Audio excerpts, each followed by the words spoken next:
कल हम linear inequalities को कर रहे थे। एक्सरसाइज 6.1 के कुछ क्वेश्चन हमने किए थे।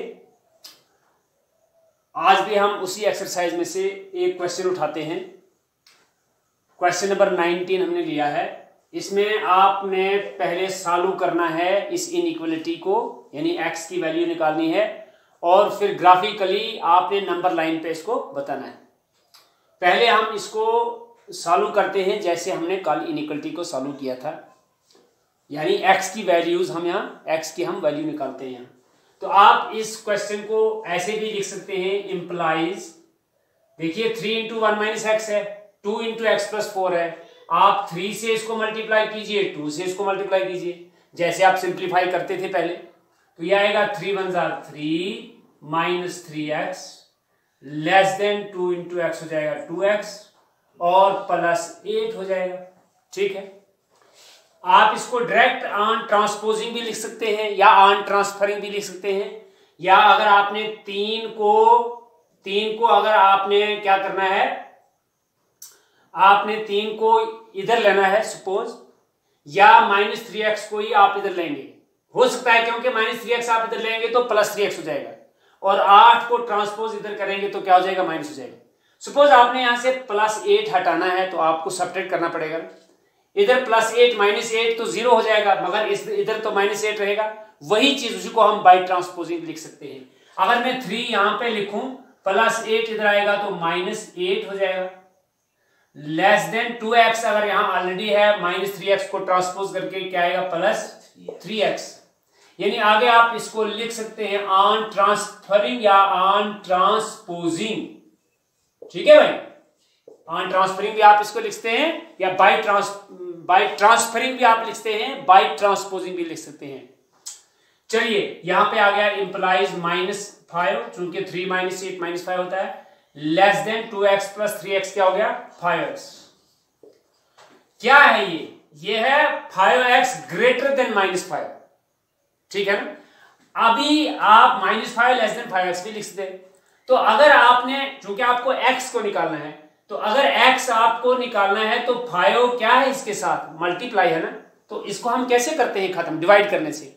तो on dividing both sides by 5 आप लिख सकते हो। तो यह आएगा -5/5 < 5x/5। Dividing both sides by 5 आप लिख भी सकते हो। 5 × 1 = 5, 5 × 1 = 5। This implies -1 is less than x। ठीक है, -1 is less than x, आप इसको ऐसे भी लिख सकते हो, x is greater than -1, है ना। अगर आप इधर से पढ़ोगे इनइक्वालिटी को, x is greater than -1, यानी x is greater than -1। तो इसको आप इंटरवल में कैसे लिखोगे, अगर ये रियल नंबर्स होंगे, क्या होंगे ये रियल नंबर्स, तो आप इसको ऐसे भी लिख सकते हो, x की वैल्यू इंटरवल में क्या आएगी, ये आएगी < है ना, < यानी ये आएगा -1 to ∞, greater than -1, 0 1 2 3। उसके अंदर अगर रियल नंबर का सेट है ये, सपोज अगर इसने रियल नंबर बोला होगा ऊपर, तो फिर आपके पास अनकाउंटेबल रियल नंबर जो हैं, अनलिमिटेड इनफाइनाइट नंबर ऑफ इसमें रियल नंबर्स हो सकते हैं। तो आप इसको अगर किस फॉर्म में लिखना चाहेंगे, अगर आप इसको इंटरवल में लिखना चाहेंगे, तो चूंकि x is greater than -1 है, greater than -1 का मतलब होता है फिर ऊपर आपकी कोई हद नहीं बनती है, तो आप इसको -1 उधर इन्फिनिटी लिख सकते हैं। तो इसी को अगर आप नंबर लाइन पे, यानी ग्राफिकली इसने बोला है, आप एक ग्राफ खींचेंगे, मैं यहां रफली खींचता हूं, आपको बाकायदा किसको इस्तेमाल करना है, नंबर लाइन आपने बनानी है, स्केल पेंसिल। फिर आप अगर सपोज यहां 0 रखोगे, इधर 1 आएगा, 2 आएगा, 3 आएगा, अप टू पॉजिटिव इन्फिनिटी। इधर से आप आएंगे, -1 आएंगे, -2 आ जाएंगे, सो ऑन ∞। ठीक है, अब आपको क्या है, आपका -1 से ग्रेटर है, -1 से ग्रेटर है, तो जाहिर सी बात है आपका यहां पे आप इसको क्या लिखोगे, एक सर्कल खाली लिखोगे, ताकि -1 इसके अंदर नहीं आए। तो यहां कहां -1 के ऊपर, फिर आप यहां से आगे ले जाओ, अप टू इन्फिनिटी है, तो ये आगे चलता जाएगा। ये ग्राफ आ गया आपका, किसका? इस इनइक्वलिटी का ग्राफ हो गया ये। मगर आपको किससे बनाना है? पेंसिल और स्केल से बनाना है। तो इस तरीके से ये आपका सॉल्व भी हो गया। x ग्रेटर देन -1 वैल्यू आ गई, और इसको अगर आप इंटरवल में लिखना चाहते हो तो ऐसे आप लिखोगे, और फिर नंबर लाइन यानी ग्राफिकली आप इसको ऐसे शो करोगे। इस तरह से आपका क्वेश्चन ये 19 है, ये कंप्लीट हो गया। ठीक है, और कोई क्वेश्चन आपको इसमें, इस एक्सरसाइज में से है जरूरत करने की? हम आप इसकी अगली एक्सरसाइज करेंगे। ये 6.1 था। देखिए, आपको बिल्कुल देखना है यहाँ पे, यहाँ 3 × 1 - x था, हमने 3 से मल्टीप्लाई किया, 2 से मल्टीप्लाई किया, फिर x वालों को एक साइड किया, और जो न्यूमेरल्स थे उनको हमने दूसरी साइड कर दिया। तो बिल्कुल वही तरीका जो इक्वलिटी का है, इक्वेशन का जो है, जो आपने 6th 7th 8th वगैरह पिछली क्लास के अंदर पढ़ा है। तो यहां से आप किसकी वैल्यू मालूम करोगे? x की। तो x आपने निकालना है, x ग्रेटर देन -1 हो गया अगर इधर से आप पढ़ोगे, या -1 लेस देन x हो गया, -1 लेस देन x। तो या इसको आप ऐसे करो, x ग्रेटर देन -1।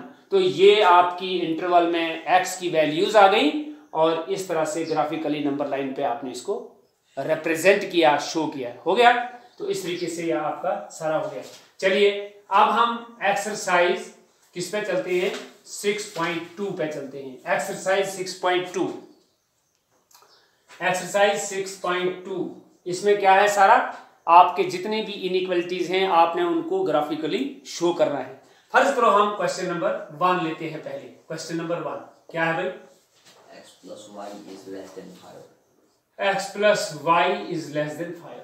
आपने इसको ग्राफिकली शो करना है, यानी you have to find its values या solve the following inequalities graphically in 2 dimensional plane. 2 dimensional plane वही होता है, कोऑर्डिनेट प्लेन होता है। क्या होता है? Coordinate plane. तो देखिए, आप क्या करोगे यहां पर? x plus y less than 5 है। आप पहले प्लॉट करोगे कौन सी लाइन? आप लिखोगे x plus y, या लेट या टेक x plus y, पहले step x plus y is equal to 5। यहां ये लाइन जो है, ये आप पहले ड्रा करेंगे कोऑर्डिनेट प्लेन पे, x और y। ये आपका कोऑर्डिनेट प्लेन है, ग्राफिकली आपने रिप्रेजेंट करना है। ये आपका कोऑर्डिनेट प्लेन है, ये आपका x एक्सिस है, और ये आपका y एक्सिस है। ठीक है, ये आपने पढ़ा है पहले। तो x plus y को 5 का ग्राफ पहले लेंगे, ये एक लाइन बन जाएगी। इक्वेशन आपने पीछे भी पढ़ा है कि आपने जो ग्राफ ड्रा किए हैं, इक्वेशन के ग्राफ आपने इन इक्वेशन के नहीं किए, बिल्कुल उसी पैटर्न पे।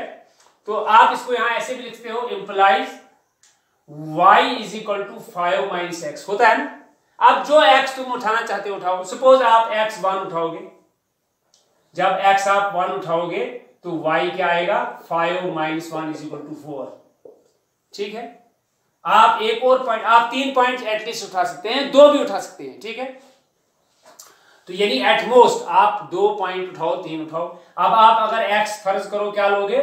सपोज आप 2 लोगे, तो यहां y क्या आएगा? यहां जब आपने x इक्वल टू 1 लिया तो y आ गया। जब आप x इक्वल टू क्या लोगे? 2, तो y क्या निकलेगा भाई? 5 - 2 इज इक्वल टू 3। 2 भी काफी, आप एक और उठा सकते हैं। ठीक है, तो आप फर्ज करो हम यहाँ पे लिखते हैं, ये 1 है, ये 2 है, ये 3 है, ये 4 है, ये 5 है, सुसवान -1 है, -2 है, -3 -4 है, 1 2 3 4 5 -1 -2 -3 -4 -5 वगैरह वगैरह। आपका ग्राफ पेपर यहां लगता है, आपने वहां पेंसिल और स्केल से बाकायदा बनाना है, लिखना है। तो देखिए आपका x इक्वल टू 1 है, x इक्वल टू 1 कहां पर है भाई? ये y 4 है, तो कहां आएगा? 1 2 3 4 यहां पे आ जाएगा। ये आपका पॉइंट हो गया 1 और 4। आप इसको a भी लिख सकते हो नाम। तो फिर आपका x2 है, y3 है, x2 ये है, और y आपका यहां पर 3 हो जाएगा। ठीक है भाई, ये हो गया 2 और 3 पॉइंट। ठीक है, 2 भी काफी है, आप इन 2 को मिलाइए, जब आप इन दो को मिलाएंगे, ले जाइए आप इसको आगे, ये आपकी लाइन बन जाएगी, ये आपका ग्राफ हो जाएगा किसका, x plus y is equal to 5 की लाइन है। अब जो भी आप यहां पर ले लोगे, आप यहां पर जो भी पॉइंट लोगे वो इस इनइक्वलिटी को सेटिस्फाई करेगा, ठीक है। जो भी पॉइंट आप इस लाइन पर ले लोगे, मगर इनइक्वलिटी को नहीं, वो इक्वलिटी को सेटिस्फाई करेगा। इस लाइन पर मसलन फर्ज करो यहां से गुजरेगी, ठीक है। देखो यहां पर क्या है, 1 2 3 या आपका मतलब जो कुछ भी आएगा यहां पर, जैसे भी ये बनेगा आपका, फर्ज करो यहां पर है -1, ठीक है ना।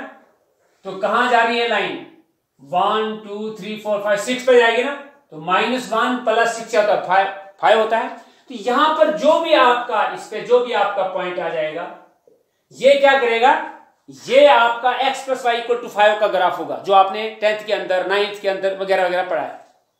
लेकिन मुझे इन इक्वलिटी का x plus 5 less than 5, x plus y less than 5, तो उसके लिए आप क्या चेक करेंगे, आप 0 0 पॉइंट को चेक करेंगे, और हर एक लाइन जो होगी आपकी इनइक्वलिटी, ये पूरे प्लेन को दो हिस्सों में बांटेगी।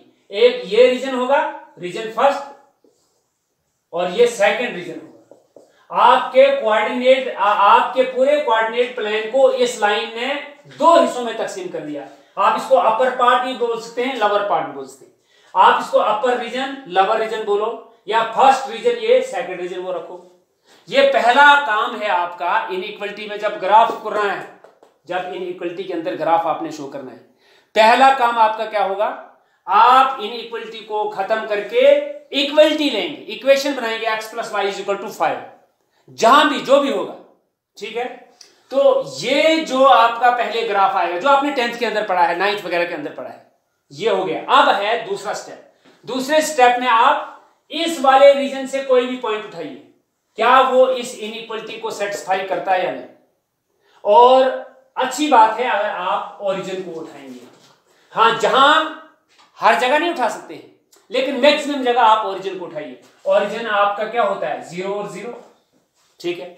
जब आप ये पॉइंट उठाएंगे, आप यहां चेक करेंगे, check given inequality, given inequality for 0 0 यानी रीजन के लिए, ओरिजिन पे आप कीजिए। तो जब आप चेक करेंगे 0 प्लस 0 है ना, x प्लस वाई है ना, less than 5, implies 0 is less than 5, ठीक है, ठीक है, विच इज ट्रू, ये ट्रू है, ठीक है। तो इसका मतलब है अब जिसने ये जो लाइन आपकी ड्रा हुई है x प्लस वाई वाली, इसके इधर जितने भी आप इसके इधर जो पूरा हाफ प्लेन है, आधा प्लेन जो है, इसमें कोई भी वैल्यू आप उठाओगे वो आपकी इनइक्वलिटी को सेटिस्फाई करेगी। तो आप लिखेंगे this implies region first, region REIGON, region first, या आप इसको शेडेड कीजिए, इसको आप शेडेड कीजिए, our shaded portion, our shaded portion is the solution. Shaded portion या शेडेड रीजन भी आप इसको लिखे, रीजन फर्स्ट या शेडेड रीजन, REGION, खित्ता है, टुकड़ा, रीजन फर्स्ट और shaded region is the solution of x plus y less than 5, ठीक है भाई। यहां से फर्ज करो आप मान के चलते हैं, ये आप उठाते हैं, ये पॉइंट नहीं, आप ये पॉइंट उठाइए, ठीक है, उठाइए यहां से पॉइंट। यहां पर आपका x क्या है, -2, y क्या है आपका +2। देखिए -2 + 2 0 लेस देन 5, ठीक है। आप यहां से पॉइंट उठाइए, ये उठाइए आप 1 2 3 -4, और ये पॉइंट लीजिए आप, फर्ज करो ये पॉइंट आपका -4 और क्या है +1 है, -4 और +1 है। तो -4 और +1 जब आप उठाएंगे, हो जाएगा -4 और +1 क्या बनेगा -3 <5। आप यहां से पॉइंट उठाइए, suppose you are taking point from this point, ठीक है। यहां आपका x 3 है, नहीं 2 है, 1 2 और y आपका 1 है। 2 + 1 क्या 3 <5 है। आपकी सेटिस्फेक्शन के लिए सपोज मैं क्या करता हूं, मैं ये पॉइंट उठाता हूं, सपोज ये पॉइंट उठाता हूं 1 और 2 x2 और y 1 2 3 4 5, ठीक है। 2 और 5 को ऐड करो क्या आएगा 7 <5 हो सकता है नहीं। तो इसका यह मतलब है कि आपका जो शेडेड पोर्शन है वही इसकी असल सॉल्यूशन है, और यहां पर कोई 1 2 नहीं है, इनफाइनाइट नंबर ऑफ सॉल्यूशंस हैं यहां पे। तो मैं रिपीट करूंगा क्वेश्चन को, आपने क्या करना है, पहले आपने x + y = 5 का ग्राफ ड्रा करना है, ठीक है। तो x + y = 5 कैसे निकलेगा, आप यहां y निकालो, वो आएगा 5 - x। आप x की वैल्यू पुट कीजिए, y निकल जाएगा। x की वैल्यू पुट कीजिए, कम से कम 2, ज्यादा से ज्यादा आप 3 4 5 जितने मर्जी उतने ले सकते हो, ठीक है, मगर कम से कम 2, क्योंकि आपने जो ग्राफ की लाइन ड्रा करनी है वो एक पॉइंट से तो नहीं आ सकती है, मिनिमम 2 पॉइंट होने चाहिए। तो ये जब आपकी लाइन बनेगी, ये आपकी इनइक्वलिटी नहीं इक्वलिटी का ग्राफ शो करेगा। उसके बाद आप क्या करेंगे, आप इस रीजन से या उस रीजन से जो मर्जी आपने पॉइंट उठाना है, क्योंकि आपको पता है कोऑर्डिनेट पॉइंट्स क्या होते हैं। तो इस रीजन से उठाइए, इस रीजन से उठाइए, हाँ, और प्रेफर किया जाता है आप ओरिजिन 0 0 को उठाएंगे। क्या उठाएंगे 0 0। अगर 0 0 वाला जो है वो इस इनइक्वलिटी को सेटिस्फाई करता, ट्रू निकलता है, तो ये लाइन जो इसको 2 हिस्सों में तकसीम कर रही है, ओरिजिन की तरफ वाला आप शेड करेंगे और वही इसकी सॉल्यूशन होगी। अगर यहां फॉल्स निकलता, सपोज मेरे पास x + y > 5 होता, तो फॉल्स आता ना जवाब, तो फिर हम लिखते shaded region away from the origin, it is towards the origin, it is towards the origin. यहां हम लिखेंगे शेडेड पोर्शन या region towards the origin is the solution of this inequality.